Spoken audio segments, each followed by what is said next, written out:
I've saved 247 soldiers' lives, but my family won't let me save my father's.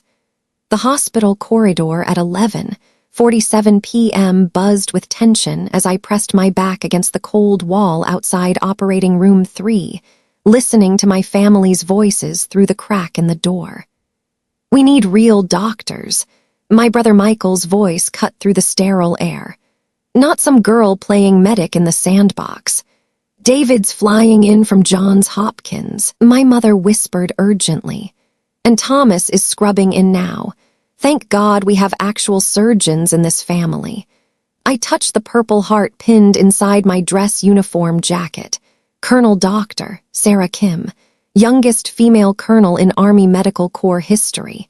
The cardiac surgeon they called Angel because my hands had never lost a patient on the table. 3 combat deployments.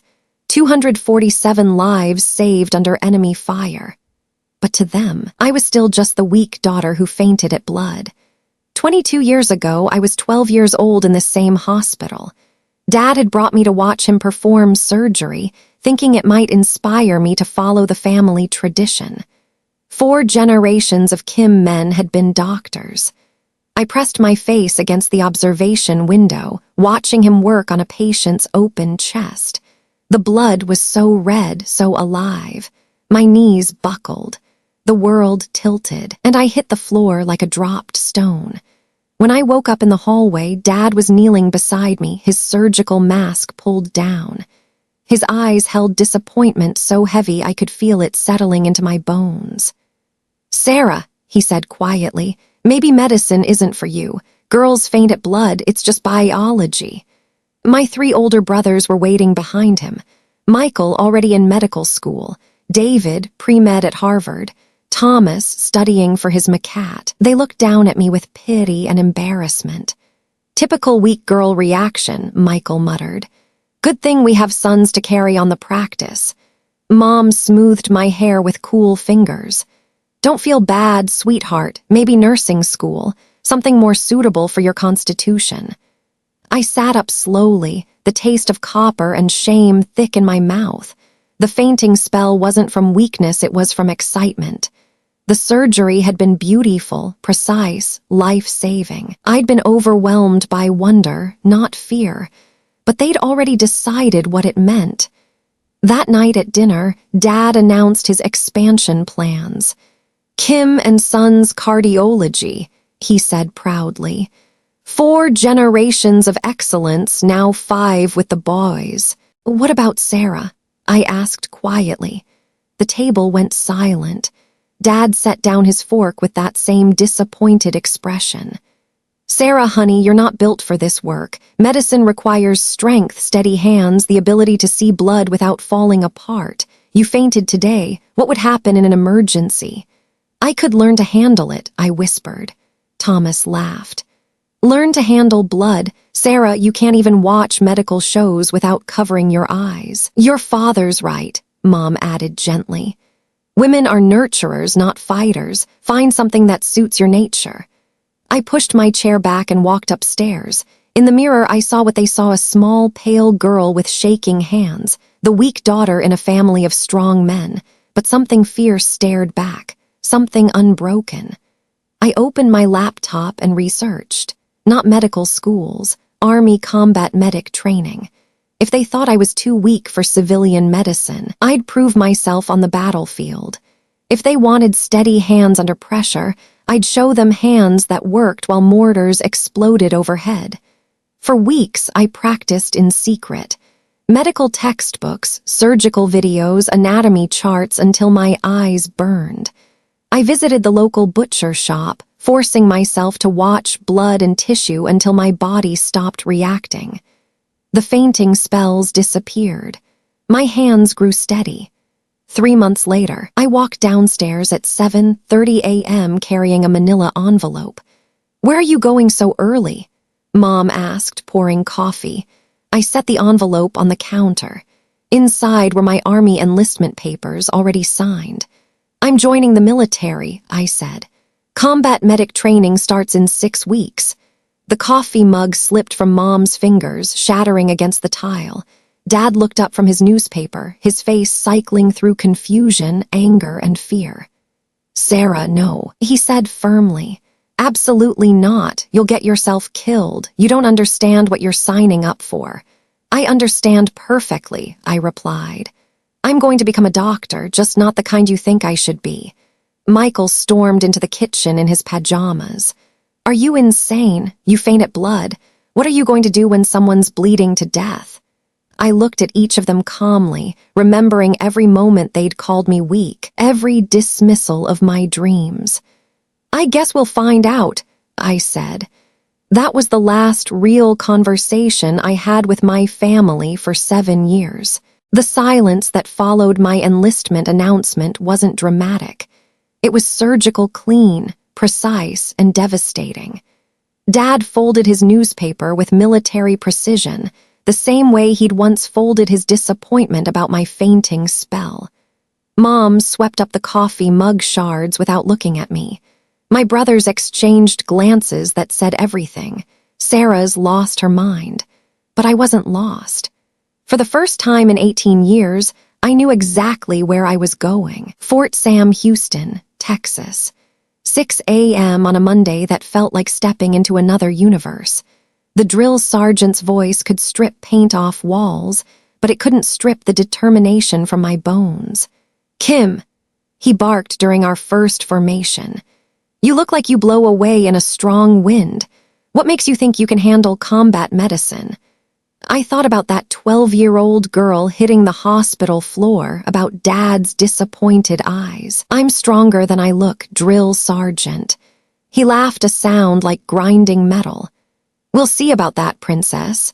3 days later, he almost got his answer in the worst possible way. Our first blood training was at 2:30 p.m. on a Thursday. They'd set up mannequins with arterial bleeding, sucking chest wounds, compound fractures.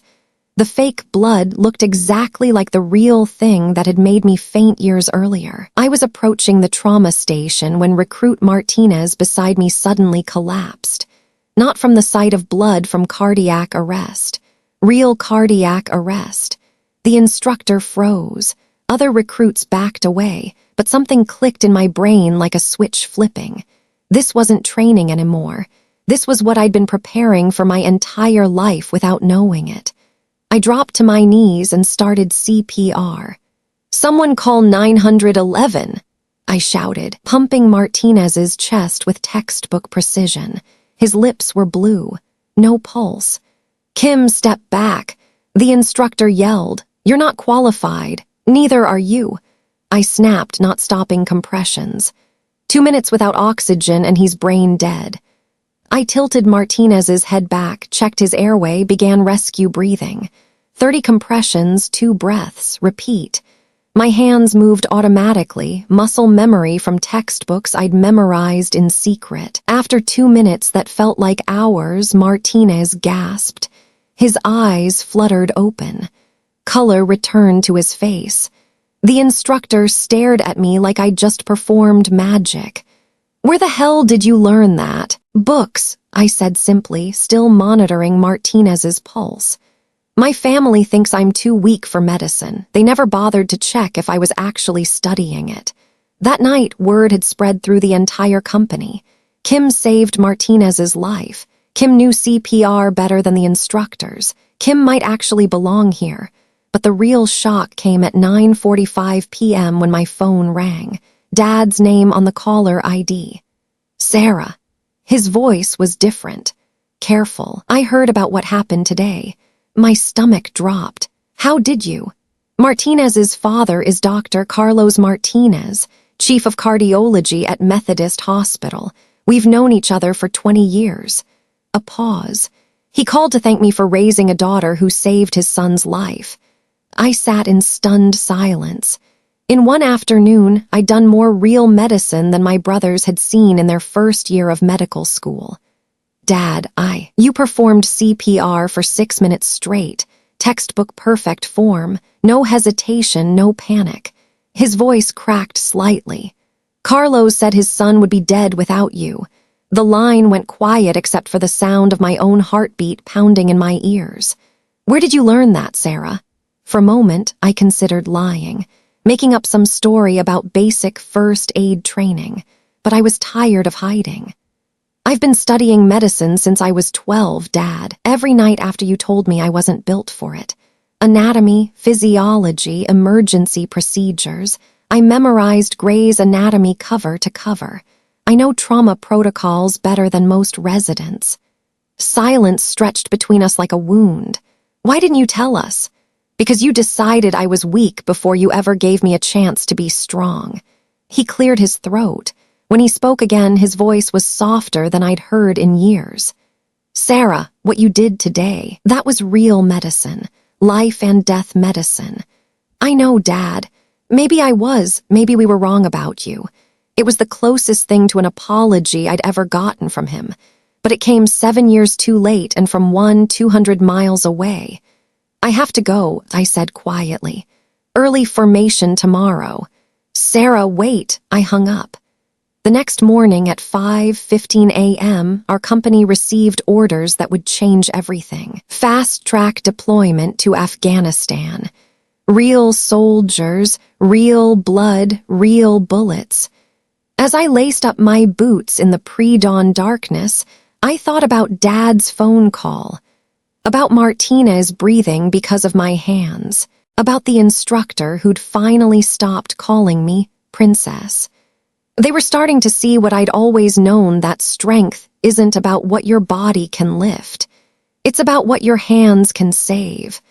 But my family still had no idea that their weak daughter was about to become the medic other soldiers prayed would find them when they were dying. Afghanistan hit me like a physical blow. The heat at Bagram Airfield was 127 degrees at 3:20 p.m. when our transport landed. The air tasted like dust and diesel fuel, and somewhere in the distance, mortars were falling. "Welcome to paradise, Doc," Sergeant Williams grinned, using the nickname that had stuck after the Martinez incident. "Hope you're ready for the real thing." Our forward operating base was concrete barriers and canvas tents. The medical tent was smaller than my childhood bedroom, equipped with supplies that would make a civilian ER laugh. "Kim," Major Peterson called during our first briefing, "you're assigned to Alpha Squad. You just became the only thing standing between these guys and body bags." Alpha Squad. 8 infantry soldiers who looked at me like I was their little sister playing dress-up. "No offense, Doc," said Corporal Jackson, a mountain of a man from Alabama, "but you sure you can handle this? We go outside the wire tomorrow." I thought about Dad's phone call about Martinez breathing because of my hands. I can handle it. The test came at 8:30 a.m. on our first patrol. The IED threw our lead Humvee into the air like a toy. 1 second we were driving through a peaceful valley, the next our vehicle was twisted metal and screaming soldiers. I crawled out of our overturned Humvee, blood trickling from a cut above my eye. The lead vehicle was destroyed, steam and smoke pouring from the wreckage. "Doc," Williams grabbed my arm. "Morrison and Jenkins are trapped."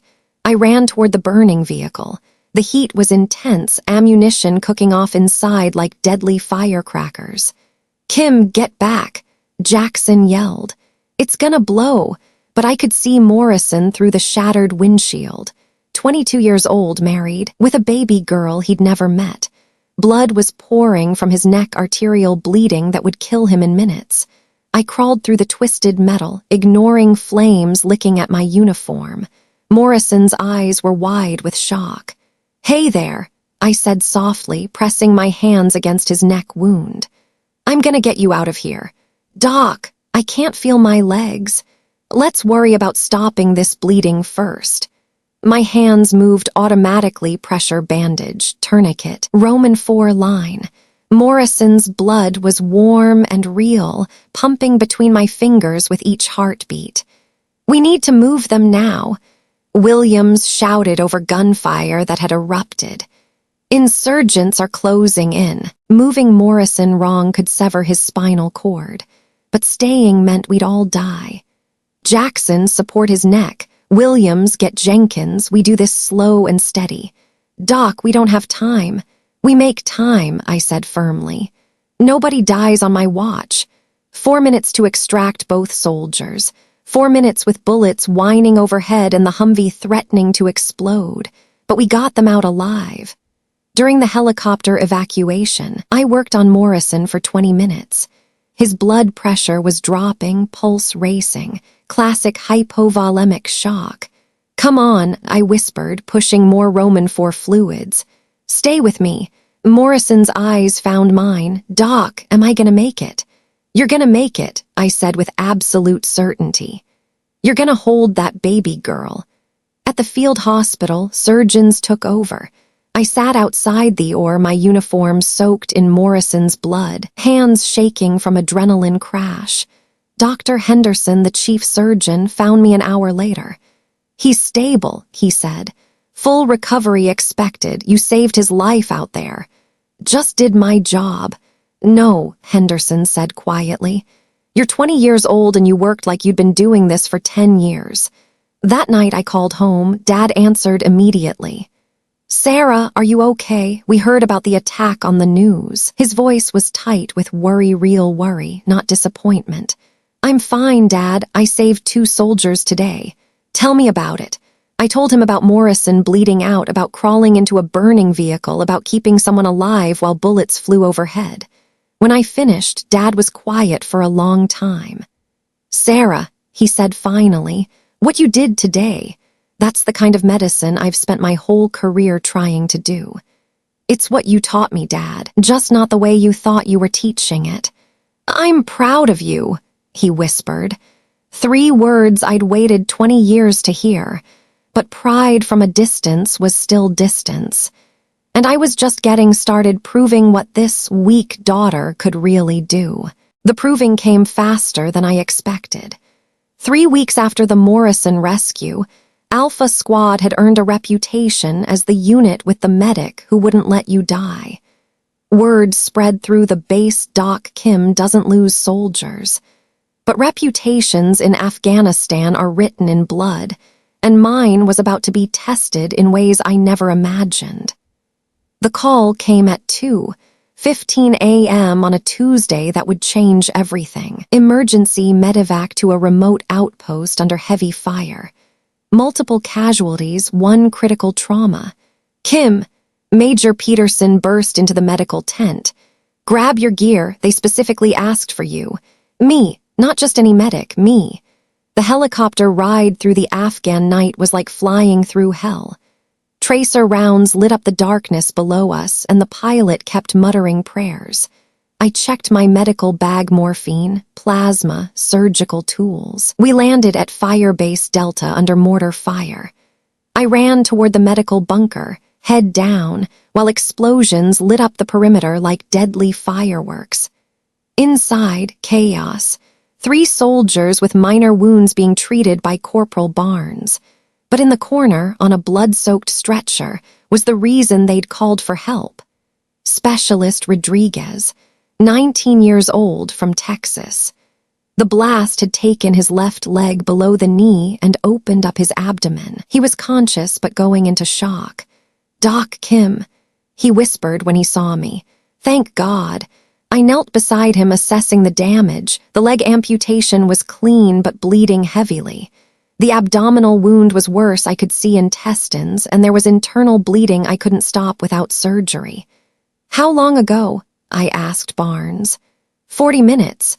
I've got pressure on the bleeds, started 2 Roman 4, but he's losing too much blood. Rodriguez grabbed my wrist. Doc, I can't feel my legs, either of them. I looked into his eyes, young, scared, but fighting. Rodriguez, I need you to trust me. He nodded. Pressure's dropping, Barnes reported minutes later. He's not going to make it to the field hospital. I looked at Rodriguez's wounds again. The abdominal bleeding was getting worse. In a real hospital, this would be a team of surgeons working for hours. Here, it was me with battlefield supplies and incoming fire. We need to operate, I said quietly. Barnes stared at me. Doc, we're not qualified for field surgery. Neither was I qualified to pull Morrison out of a burning Humvee, but he's alive. Rodriguez managed a smile. Hell yes, Doc. Cut me open. For the next 90 minutes, while firefights raged outside, I performed my first battlefield surgery. Barnes assisted as I located the source of internal bleeding, a severed artery near Rodriguez's kidney. My hands moved with precision I didn't know I possessed. Every lesson from Gray's Anatomy, every procedure I'd watched Dad perform came together in that blood-soaked bunker. At 4:45 a.m., Rodriguez's vital signs stabilized. The bleeding had stopped. He was weak but alive. Doc, he whispered, did you just perform surgery on me? Just some basic repair work. Barnes was staring at me like I'd just walked on water. Kim, where the hell did you learn to do that? I thought about 12-year-old me, fainting at the sight of blood. About Dad saying girls weren't built for medicine. I learned from the best cardiac surgeon in Georgia, I said. He just didn't know he was teaching me. 2 days later, Dr. Henderson from the field hospital wanted to speak with me. Immediately, I found him in his office, Rodriguez's medical file open on his desk. Sit down, Kim, he said, his expression unreadable. My stomach dropped. Had I made a mistake that cost Rodriguez his recovery? Tell me about the surgery you performed at Firebase Delta. I explained the procedure step by step. Henderson listened without interrupting. Kim, that surgery you performed, that was resident-level work, better than some residents I've trained. He looked me directly in the eyes. Have you ever considered becoming a real doctor? The question hit me like lightning. A real doctor, not just a combat medic, but an actual physician. Yes, sir, I said quietly. Every day of my life. Henderson smiled. Good, because I'm recommending you for the Army Medical School program. Full scholarship, accelerated track. You've got hands that were born for this work. As I walked back to my tent that evening, I thought about calling home to share the news. But something held me back. This wasn't about proving anything to my family anymore.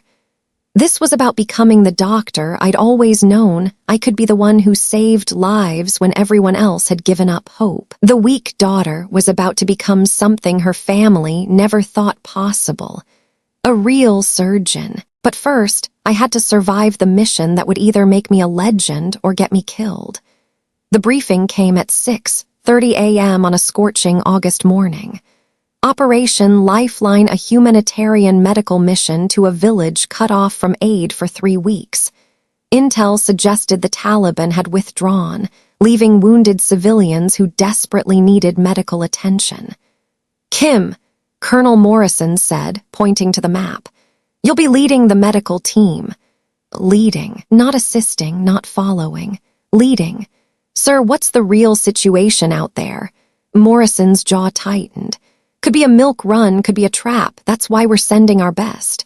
Our convoy left at 11:45 a.m. 3 armored vehicles cutting through Afghan heat toward a village that existed only as a dot on our maps. We reached the village at 1:20 p.m. and my heart stopped. It wasn't abandoned. It was a massacre site. Bodies in the street, bullet holes in every building, the smell of death thick in the air. But underneath the horror, I heard something that made my blood run cold. Children crying. Jesus Christ, whispered Sergeant Davis. What happened here? I was already moving toward the sounds. In a partially collapsed building, I found them 12 children and 3 women, huddled in what used to be a basement. They were alive, but barely. The youngest child, a girl who couldn't have been more than 6, had taken shrapnel to her chest. She was unconscious, breathing shallow, blood trickling from her mouth. We need to evacuate now, Davis said urgently. This place isn't safe. I knelt beside the little girl, checking her pulse, weak and rapid. Her chest wasn't rising properly. Pneumothorax collapsed lung from the shrapnel. Without immediate treatment, she had maybe 20 minutes. Davis, I need 15 minutes. Doc, we don't have 15 minutes. This place is crawling with hostiles. The first shots rang out. Sniper fire from the hills. "Kim, we're leaving," Davis shouted. "Now!" I looked down at the little girl. In the dim light, she looked exactly like the photos my brother Michael kept on his desk, his daughter Emma, the niece I'd never met. Not without her. I had no anesthesia, no proper surgical tools, no sterile environment. Just my field kit and hands that had learned to work miracles. The procedure to reinflate a collapsed lung requires inserting a needle between the ribs, directly into the chest cavity. One wrong move and I could puncture her heart. "Cover me," I told my team and began working. Outside, the firefight intensified, but inside that basement, the world narrowed to the needle in my hands and the little girl's labored breathing. "Come on, sweetheart," I whispered. The needle slid between her ribs, a hiss of air, and suddenly her chest began rising properly. Her eyes fluttered open, dark, beautiful, alive.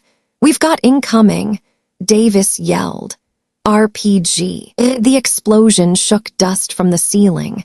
Through the window, I could see our vehicles under heavy fire. I gathered the little girl in my arms along with 2 other wounded children. The women helped with the others. "Moving!" I shouted and we ran. The next 10 minutes were chaos.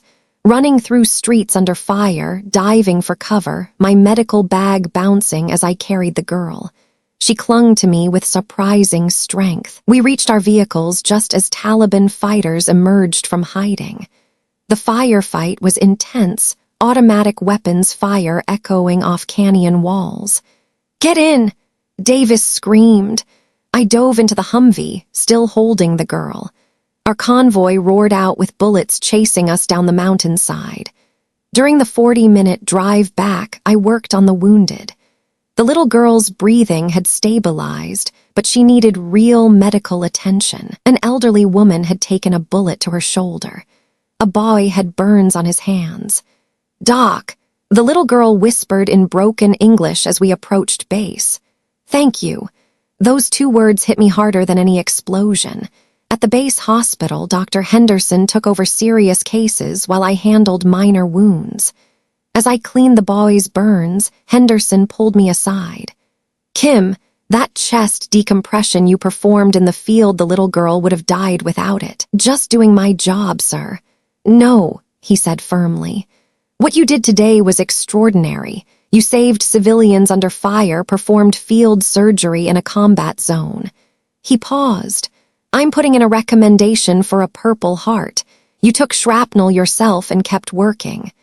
I looked down at my uniform, noticing for the first time the tears and blood stains that weren't from my patients. That night I called home. Mom answered, and I could hear family dinner conversation in the background. "Sarah, how are you, sweetheart?" "I'm okay, Mom. I saved some children today." "That's nice, dear. We're just sitting down to dinner. Your father operated on a senator today, very important surgery." I thought about the little girl's eyes opening in that basement, about choosing to stay when everyone else wanted to run. "Mom, I performed surgery today too, in a combat zone under fire." A pause. That's wonderful, Sarah. But you should let us go eat before the food gets cold." The line went dead, and I sat in my tent holding the phone, realizing that my family would never understand what I'd become. But for the first time in my life, I didn't need them to. The angel of the battlefield had just earned her wings, but earning them and keeping them were 2 different things entirely. The Purple Heart ceremony was at 4:30 p.m. on a Thursday that felt surreal. Colonel Morrison pinned the medal to my uniform while photographers documented the moment. I was the youngest female combat medic ever to receive the award in active theater. "Outstanding work, Kim," Morrison said quietly. "You've made us all proud." But I wasn't thinking about pride. I was thinking about the little girl who called me Angel when she woke up in the field hospital, about the choice between safety and saving lives, and how I'd never hesitate to choose lives again. After the ceremony, Dr. Henderson pulled me aside with news that would change everything. "Kim, sit down." I've got an offer that's going to sound impossible. I sat, still wearing my dress uniform with the fresh purple heart. Johns Hopkins Medical School, full military scholarship. They want you to start next fall. Johns Hopkins, the same medical school where my brother David had trained. The same program that had rejected me when I applied straight out of high school. Sir, I don't understand. I haven't even applied. Henderson smiled. You don't need to apply when the chief of cardiac surgery personally requests you. Dr. William Harrison saw the field surgery reports from Rodriguez and the little girl. He wants to train you himself. Dr. William Harrison, one of the most respected cardiac surgeons in the world. But sir, I'm still enlisted. I have 2 years left. Not anymore. Direct commission to officer candidate school, then medical school. You'll graduate as a captain, specialize in cardiac surgery, then return as an army surgeon. The room spun slightly. 6 months ago, I was the weak daughter who fainted at blood. Now I was being personally recruited by Johns Hopkins for cardiac surgery. There's one condition, Henderson continued. You maintain combat readiness. They want you to be both a world-class surgeon and a combat medic, someone who can operate in a sterile and save lives under enemy fire. That night, I called home. For the first time in 7 years, the entire family was gathered for dinner. Sarah, Mom's voice was genuinely excited. We heard about your medal. We're so proud. Thank you, Mom, but I have bigger news. I'm going to medical school, Johns Hopkins. Silence. Then Dad's voice came on the line. Sarah, that's wonderful. How did you manage to get accepted? They recruited me, Dad. The chief of cardiac surgery wants to train me personally. Another pause, longer this time. Cardiac surgery? Michael's voice now skeptical. Sarah, that's incredibly demanding. Are you sure you're ready for that level of medicine? The old me would have doubted herself. The new me had just performed chest surgery in a combat zone while under enemy fire. I'm ready, Michael. I've been ready my whole life. But you fainted at blood when you were 12, Thomas interjected. Cardiac surgery is the most intense surgical specialty. I thought about Rodriguez bleeding out in that bunker, about the little girl's collapsed lung, about 23 soldiers I'd kept alive when death was reaching for them. I know exactly what dying patients look like, I said quietly, and I know how to bring them back. David's voice joined. Sarah, I went to Johns Hopkins. It's not like military medicine. This is real surgery, complex procedures. Every day for the past year has been life and death decisions for me, David. The difference is I make them while people are shooting at me. The line went quiet. I could picture them sitting around the dinner table, trying to process that their weak daughter had just been personally recruited by one of the best medical schools in the world. Well, Dad said finally, I suppose congratulations are in order. When do you start? Next fall, but I have to finish my deployment first.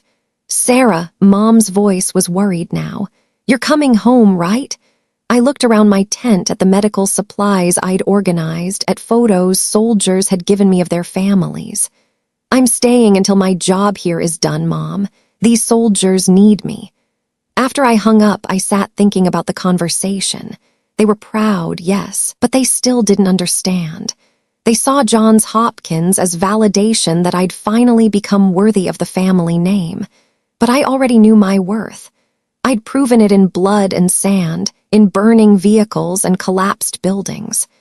Johns Hopkins wasn't going to make me a real doctor. I already was one. 3 weeks later, another mission brief. Another village under siege. Another chance to prove that the weak daughter had become something extraordinary. As I packed my medical gear at 5:20 a.m., I thought about Dr. Harrison waiting for me at Johns Hopkins, about operating rooms where I'd learned to repair hearts that weren't damaged by shrapnel. But first, I had more lives to save, more soldiers to bring home alive. The angel of the battlefield was just getting started. But coming home to Georgia 3 years later, I discovered that heroes abroad could still be strangers in their own families. I landed at Hartsfield-Jackson Airport at 2:15 p.m. on a humid September afternoon, wearing my dress blues with ribbons that told stories my family would never understand. Purple Heart, Bronze Star, Combat Medical Badge. 26 months in Afghanistan, 43 soldiers saved, 3 field surgeries performed under enemy fire. Colonel Dr. Sarah Kim, age 24, cardiac surgery resident at Johns Hopkins.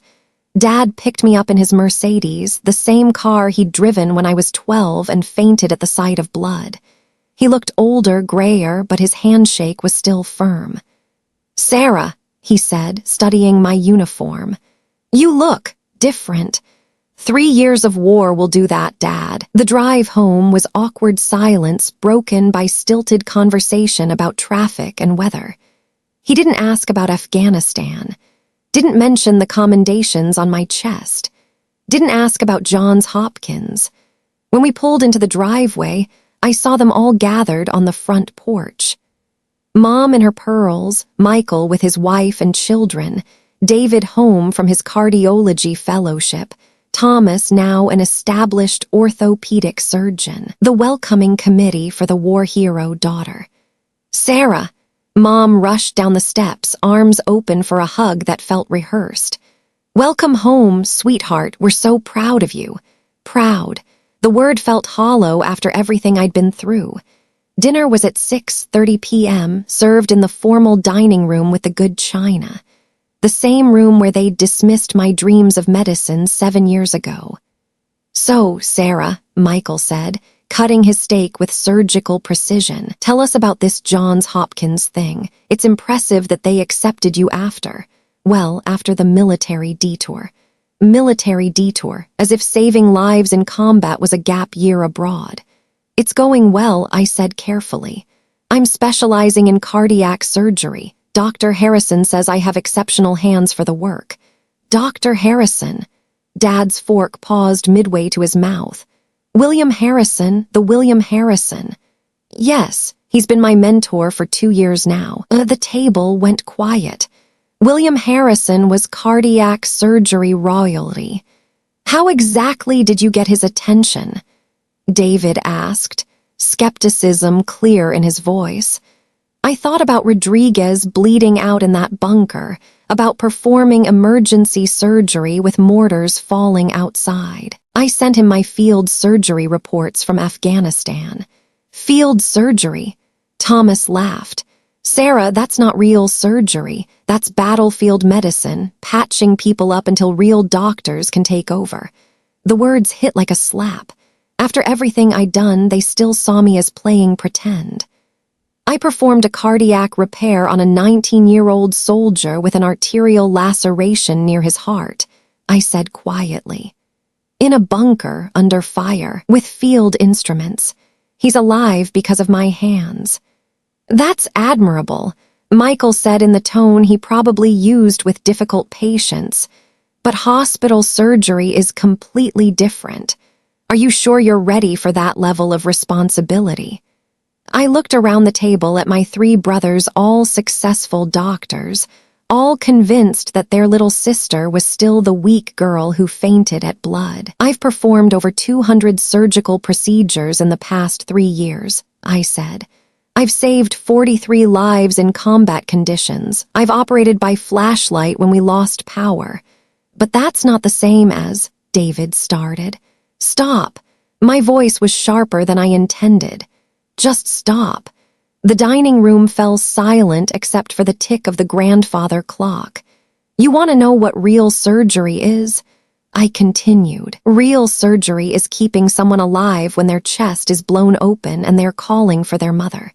Real surgery is making life-or-death decisions when you can hear bullets hitting the walls." Mom's face had gone pale. "Sarah, please, we're just trying to understand." "No, you're not. You're trying to diminish what I've accomplished because it doesn't fit your idea of what a doctor should be." I stood up, my chair scraping against the hardwood floor. For 7 years, you've acted like I was playing soldier. Well, I became a surgeon who can save lives in conditions you can't even imagine. The silence stretched like a wound that wouldn't heal. I think, Dad said finally, that we should all calm down. Sarah's obviously tired from traveling. Tired, as if exhaustion explained away everything I'd said. I walked upstairs to my childhood bedroom, now converted to Mom's sewing room with a small twin bed pushed against the wall. The walls that had once held my dreams were now covered with fabric samples and family photos that didn't include me. Sitting on that narrow bed, still wearing my dress blues, I realized something profound. I'd spent 3 years becoming the doctor they always said I couldn't be. I'd earned the respect of soldiers, surgeons, and generals. I'd been personally mentored by one of the world's greatest cardiac surgeons. But I was still invisible in the house where I grew up. Tomorrow, I'd drive to Baltimore and return to Johns Hopkins, where Dr. Harrison was waiting to teach me the most complex cardiac procedures in medicine, where my hands were valued, my skills respected. But tonight, I was just the weak daughter who'd gotten lucky. The irony wasn't lost on me that in 2 weeks, I'd be operating on hearts while my own family still couldn't see mine beating. But fate has a way of forcing families to see what they've been blind to. The call came at 3:47 a.m. on a Tuesday, 2 days before I was supposed to return to Baltimore. My phone buzzed against the nightstand in my childhood bedroom, jolting me from restless sleep. Sarah, Mom's voice was shaking. You need to come to the hospital, now. What happened? Your father. He collapsed during his morning jog. Massive heart attack. They're taking him into surgery. I was dressed and in my car within 5 minutes, racing through empty Georgia streets toward the same hospital where I'd first fainted at the sight of blood 24 years ago. The cardiac ICU waiting room was a study in controlled panic. Mom sat rigid in a plastic chair, still wearing her jogging clothes. Michael paced by the windows, his phone pressed to his ear as he tried to coordinate care. David and Thomas huddled near the coffee machine, speaking in the hushed tones doctors use when the patient is family. Sarah, Michael looked up when I entered. Thank God you're here. What's his status? Massive anterior wall MI. They're doing emergency bypass surgery now. Dr. Patterson is operating, but... He trailed off, unable to finish the sentence. But the prognosis wasn't good. I could read it in their faces, hear it in the careful medical language they were using. How long has he been in surgery? 3 hours, David said quietly. They've run into complications. Extensive damage to the left anterior descending artery. There's talk of needing a second procedure. I looked at my brother's 3 successful cardiologists and surgeons, all feeling helpless because this time they couldn't fix what was broken. I want to see his charts, I said. Michael hesitated. Sarah, you're not his physician. Hospital policy. I'm a cardiac surgery resident at Johns Hopkins, trained by William Harrison himself. I want to see his charts. The weight of that name opened doors. 20 minutes later, I was reviewing Dad's case file in Dr. Patterson's office while my family waited outside. The situation was worse than they'd told me. Dad hadn't just had a heart attack, he'd suffered catastrophic damage to multiple coronary arteries. The emergency bypass had stopped the immediate crisis, but his heart was severely weakened. Doctor, Patterson entered his office, looking exhausted after the long surgery. Your father is stable for now, but I won't lie to you. The next 48 hours are critical. What's the long-term prognosis? He sat heavily in his chair. Even if he survives this, he'll need additional procedures. The damage is extensive. Honestly, he needs the kind of complex repair work that only a handful of surgeons in the country can perform. What kind of repair work? multi-vessel reconstruction, possible valve replacement. It's incredibly high-risk surgery, especially given his current condition. Patterson looked at me carefully. I understand your training in cardiac surgery. Yes, sir, under Dr. Harrison at Johns Hopkins. Then you know what I'm talking about. This is the kind of surgery that requires absolute precision, extensive experience with complex cases. I thought about the procedures I'd watched Dr. Harrison perform, the techniques he'd taught me, the hours I'd spent perfecting sutures on practice hearts. Dr. Patterson, what would Dr. Harrison's opinion be worth to you? His eyebrows raised. William Harrison, his opinion would be invaluable, but getting him here from Baltimore. What if I could get him on the phone right now? 30 minutes later, I was standing in the ICU beside Dad's bed while Dr. Harrison's voice came through the speaker phone, discussing surgical options with Dr. Patterson. Dad was unconscious, connected to machines that monitored every beat of his damaged heart. The reconstruction is possible. Dr. Harrison's voice was thoughtful, but it would require someone familiar with my techniques. Dr. Patterson, do you have anyone on staff trained in multi-vessel microsurgery? Unfortunately, no, this level of complexity. What about Dr. Kim? Dr. Patterson looked at me in surprise. Sir, she's still a resident. She's also performed cardiac repairs under combat conditions that most attendings have never seen. Dr. Kim, are you familiar with the Harlan-Shen procedure for complex coronary reconstruction? I was. Dr. Harrison had taught it to me personally. Yes, sir. I've assisted on 12 cases. Excellent. Dr. Patterson, I'm recommending Dr. Kim as primary surgeon for this procedure, with you assisting. She has the skills and experience necessary. The room went silent except for the rhythmic beeping of Dad's monitors. Dr. Patterson stared at me. You want to operate on your own father. The question hung in the air like a challenge. Outside the ICU, my family was sitting in that waiting room, still seeing me as the weak daughter who fainted at blood. They had no idea that their little sister had just been recommended by one of the world's most respected cardiac surgeons to save their father's life.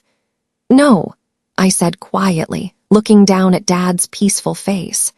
I want to save him. Dr. Patterson nodded slowly. Surgery is scheduled for tomorrow morning at 6 a.m. I hope you're ready. Dr. Kim, as I left the ICU to inform my family about the surgical plan, I realized the ultimate irony. The daughter they'd never believed was strong enough for medicine was about to perform the most complex surgery of her career, on the father who'd told her she wasn't built for this work. The weak daughter was about to save the heart that raised her. But first, I had to convince my family that their lives depended on trusting the daughter they'd never believed in. Walking back to the waiting room at 11:20 p.m. felt like approaching a firing squad. My 3 brothers looked up expectantly, their faces etched with the kind of fear that comes when medicine becomes personal instead of professional. What did Dr. Patterson say? Michael asked immediately.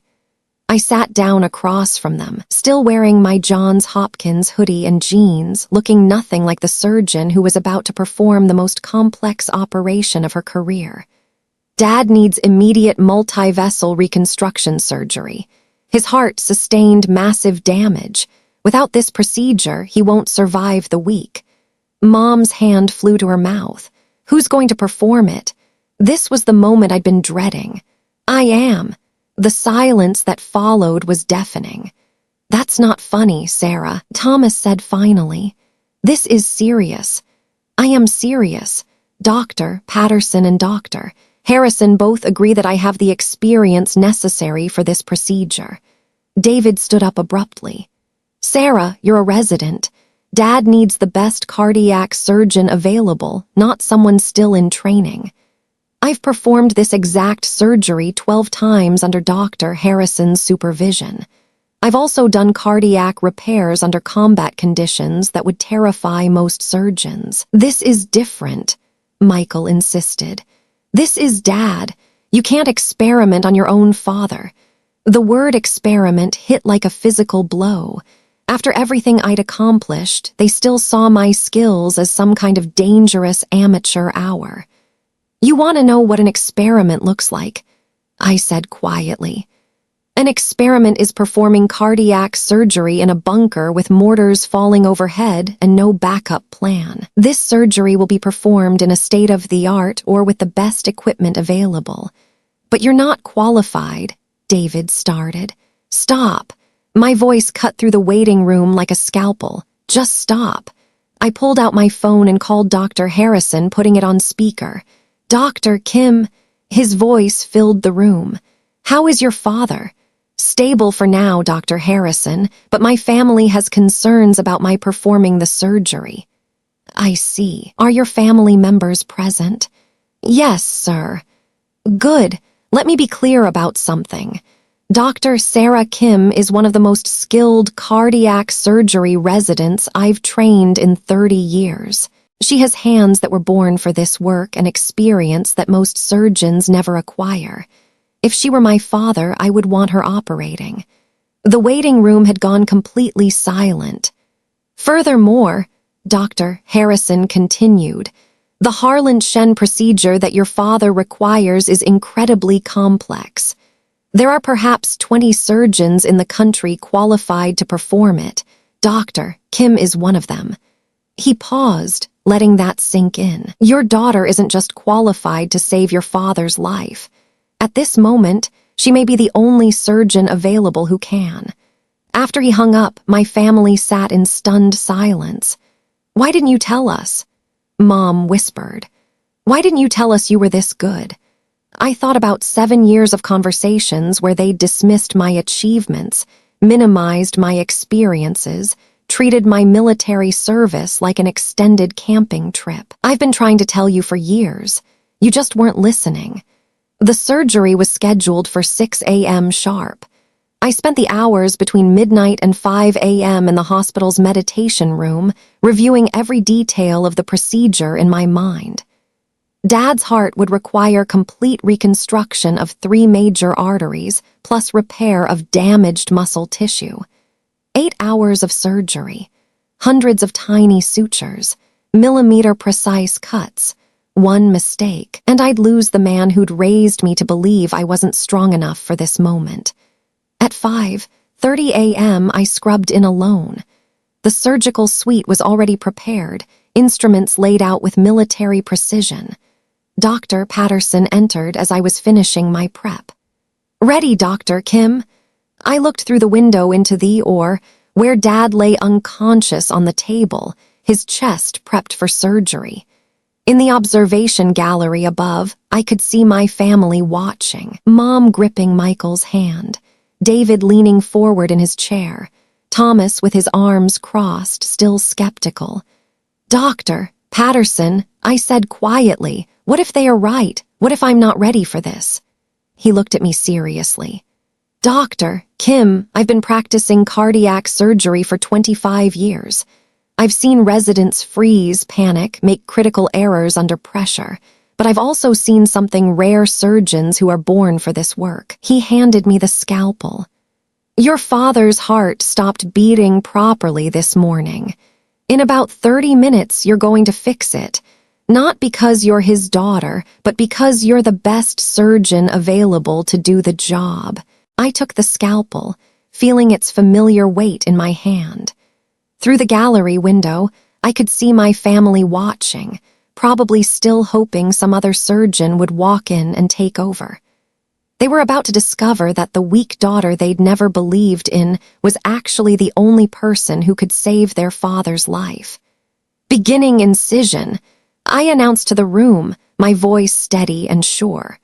The daughter who'd fainted at blood was about to perform the surgery of a lifetime. And for 8 hours and 37 minutes, I did exactly that. Dad's heart lay open before me like a broken engine that needed complete reconstruction. The damage was even worse than the scans had shown. 3 major arteries completely blocked, heart muscle scarred from years of silent damage, electrical pathways disrupted.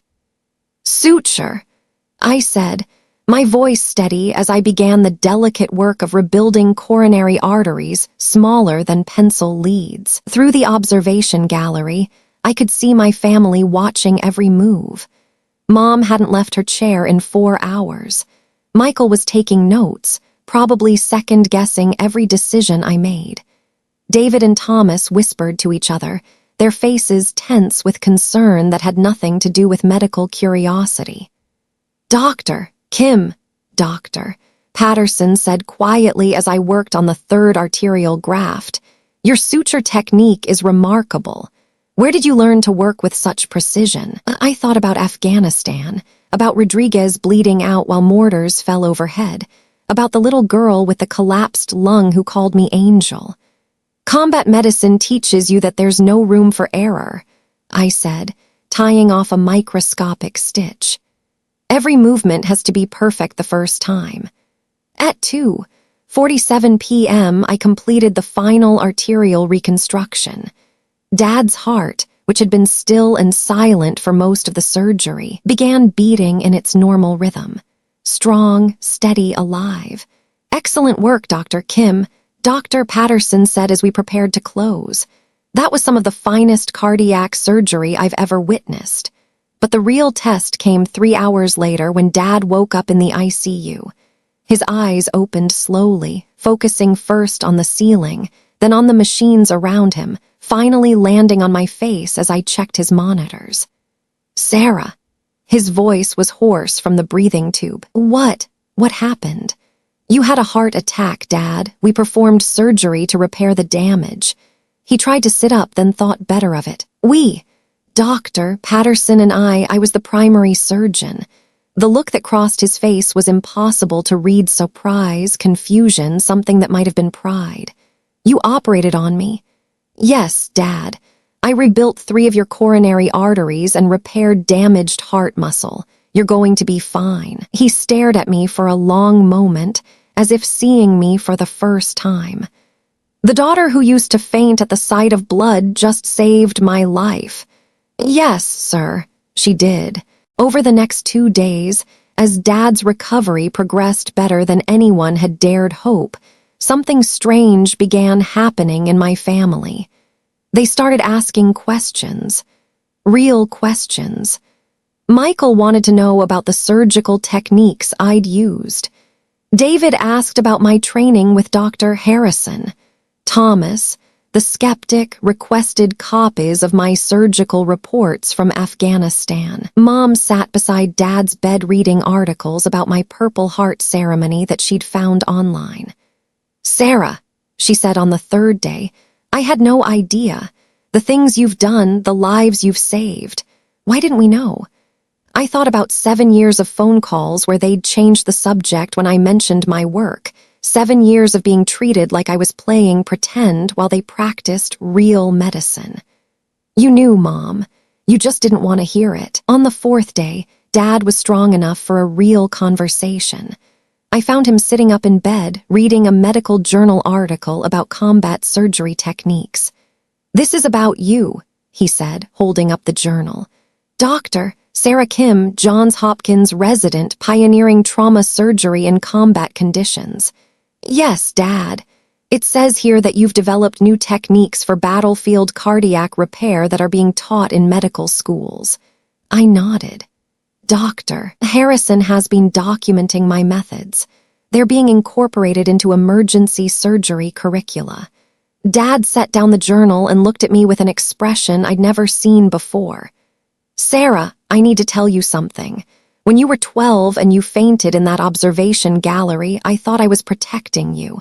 I thought medicine was too hard, too demanding for someone as sensitive as you seem to be."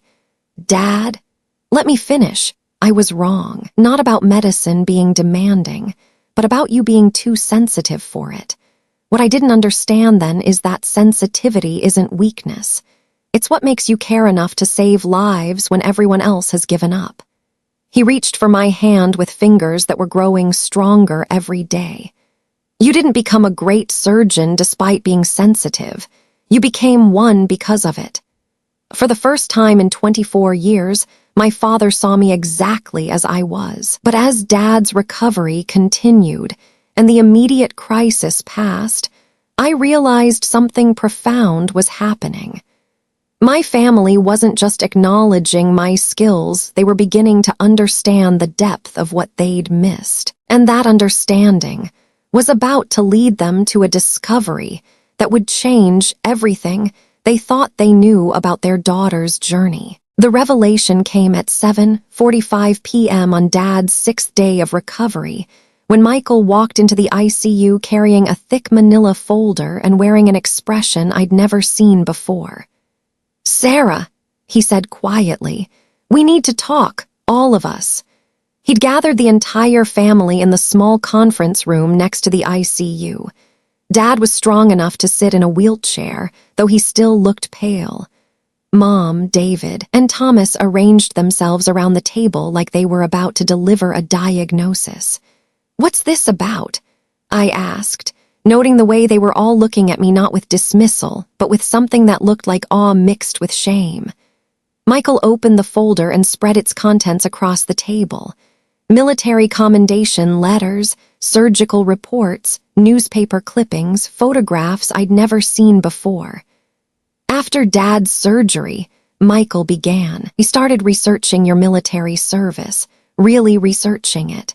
He pulled out a letter on Pentagon letterhead.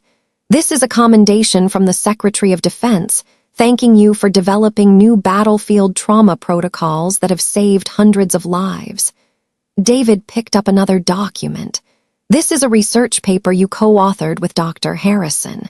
It's been cited in over 200 medical journals."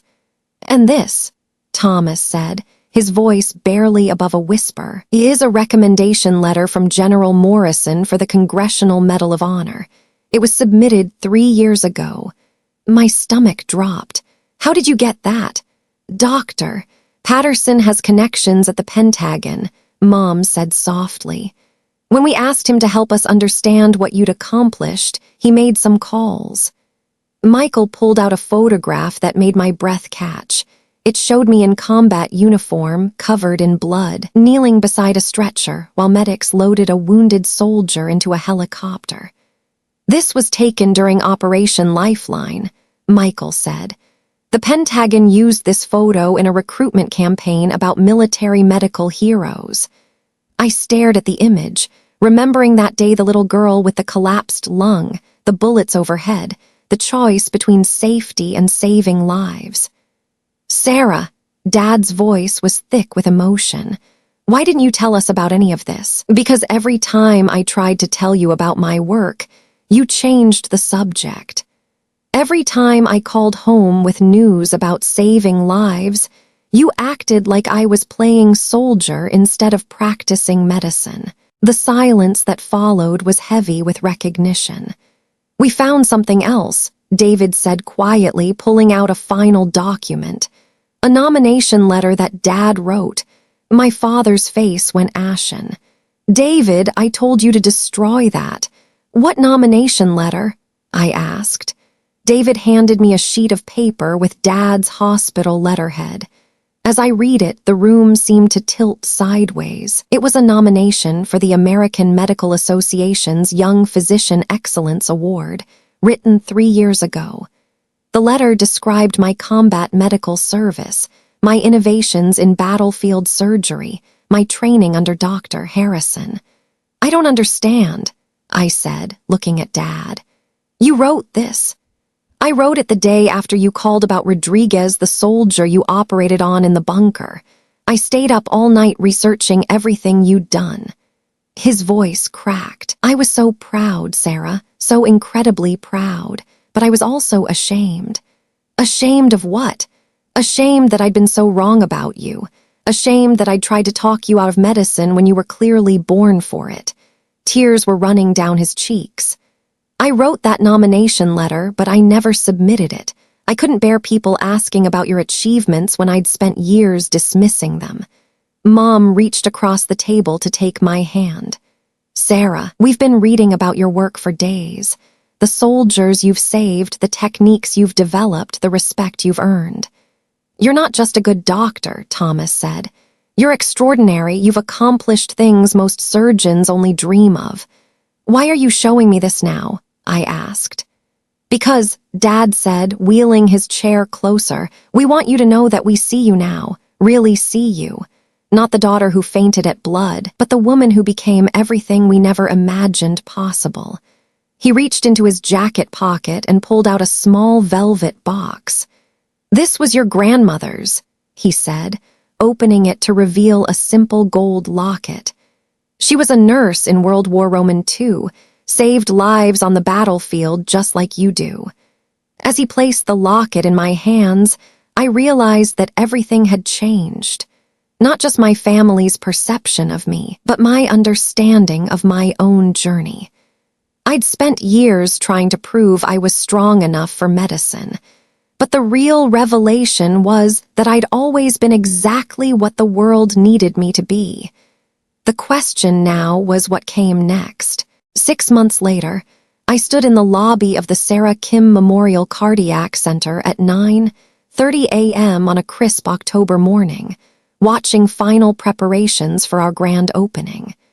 The center was everything I'd dreamed of: state-of-the-art cardiac surgery suites, rehabilitation facilities, and most importantly, a promise that no one would be turned away for inability to pay. Through the glass doors, I could see my family gathering on the front steps. Dad, now fully recovered and wearing a proud smile I'd never seen before. Mom, clutching flowers. My 3 brothers, all looking genuinely impressed by what their little sister had built. But they weren't the only family there. Rodriguez stood near the entrance in his dress uniform, walking on prosthetic legs. Beside him, Martinez from basic training, now a paramedic. And in the front row, a young woman with dark eyes and a bright smile, the little girl from Operation Lifeline, now 16 and planning to study medicine herself. "Angel," she called out when she saw me, using the nickname that had followed me from Afghanistan to this moment. "You made it real." Dr. Harrison stepped up to the podium at 10 a.m. sharp. At 72, he was still the most respected cardiac surgeon in the country. "Ladies and gentlemen," he began, "I've trained hundreds of surgeons in my career, but I've never encountered hands quite like Dr. Sarah Kim's. She doesn't just repair hearts, she understands them." He looked directly at me. "This center isn't just a medical facility. It's a testament to what happens when someone refuses to accept the limitations others place on them." When my turn came to speak, I looked out at the crowd: soldiers I'd served with, patients I'd treated, family members who'd finally learned to see me clearly. "When I was 12 years old," I began, "I fainted at the sight of blood in a hospital corridor. My father told me that girls weren't built for medicine, that I should find something more suitable for my constitution. I found Dad in the crowd, saw him smile through tears. He was wrong about one thing: I wasn't too weak for medicine, but he was right about something else. I did need to find my own path." I shared the journey from that fainting spell to this moment: the military training, the combat deployments, the surgeries under fire, the family who'd finally learned to see their daughter's strength. This center exists because I believe that healing isn't just about technical skill. It's about refusing to give up on people, even when they've given up on themselves. After the ceremony, Dad approached me quietly. "Sarah," he said, "I have something for you." He handed me an envelope with my name in his careful script.